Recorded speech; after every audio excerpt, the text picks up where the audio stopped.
അപ്പോൾ ഇന്നൊരു വാട്ട ഈറ്റിനിടെ ആട്ടോ. രാവിലെ നല്ല അടിപൊളി ഇടിയപ്പവും ചിക്കൻ കറിയാണ്. ഇടിയപ്പം നമ്മൾ താഴെ സൂപ്പർ മാർക്കറ്റിൽ നിന്ന് കിട്ടിയത്, അതൊന്ന് സ്റ്റീം ചെയ്തെടുത്താൽ മതിയായിരുന്നു. പിന്നെ ചിക്കൻ കറി, രാവിലെ അങ്ങനെ ചിക്കൻ കറി കഴിക്കുന്നതിനോട് എനിക്ക് അത്ര താല്പര്യമില്ലാത്ത ഒരാളാണ്. പൊതുവെ ചിക്കൻ വലിയ താല്പര്യം ഇല്ലാത്തതാണ്. പിന്നെ ഇടിയപ്പവും അതിനൊപ്പം തന്നെ നല്ല പാൽ ചായ ഉണ്ടായിരുന്നു.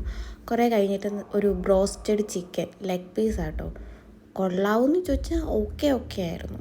പിന്നെ നമ്മൾ ഉച്ചക്കത്തേക്ക് ചോറും രസവും മീൻ വറുത്തതും ഉപ്പിലിട്ട മാങ്ങയും അച്ചാറും ഒക്കെ ആയിട്ടായിരുന്നു. ചിക്കൻ കറി ഉണ്ടായിരുന്നു. എനിക്ക് മീനുള്ളപ്പോൾ ഞാൻ ചിക്കൻ കറി അങ്ങനെ കൂട്ടാറില്ല. അങ്ങനെ പിന്നെ മീൻ വറുത്തതും രസവും അച്ചാറും ഉപ്പിലിട്ടതും ഒക്കെ ആയിട്ട് നല്ലൊരു പിടി പിടിച്ചു. ഉപ്പിലിട്ടത് ഞാൻ തന്നെ ഇട്ട കേട്ടോ. പിന്നെ വൈകുന്നേരത്തേക്ക് ചായയും ഉഴുന്നുവടയായിരുന്നു. നമ്മൾ ലുലുവിൽ നിന്ന് വാങ്ങിച്ചതായിരുന്നു. അടിപൊളി ഉഴുന്നുവടയായിരുന്നു. പിന്നെ രാത്രിയിലേക്ക് അൽഫാമും കുബൂസും ആയിരുന്നു. എൻ്റെ ഫേസ് കണ്ടാൽ തന്നെ അറിയാം ഞാൻ അത്ര ഹാപ്പി ആയിട്ടല്ല അൽഫാം കഴിച്ചുകൊണ്ടിരിക്കുന്നത്. കാരണം ഭയങ്കര സ്പൈസി ആയിരുന്നു. എനിക്ക് ഒട്ടും കഴിക്കാൻ പറ്റുന്നുണ്ടായിരുന്നില്ല. അത്ര സ്പൈസി ലവറൊന്നുമല്ല. അപ്പോൾ ഓക്കെ, ടാറ്റാ ബൈ.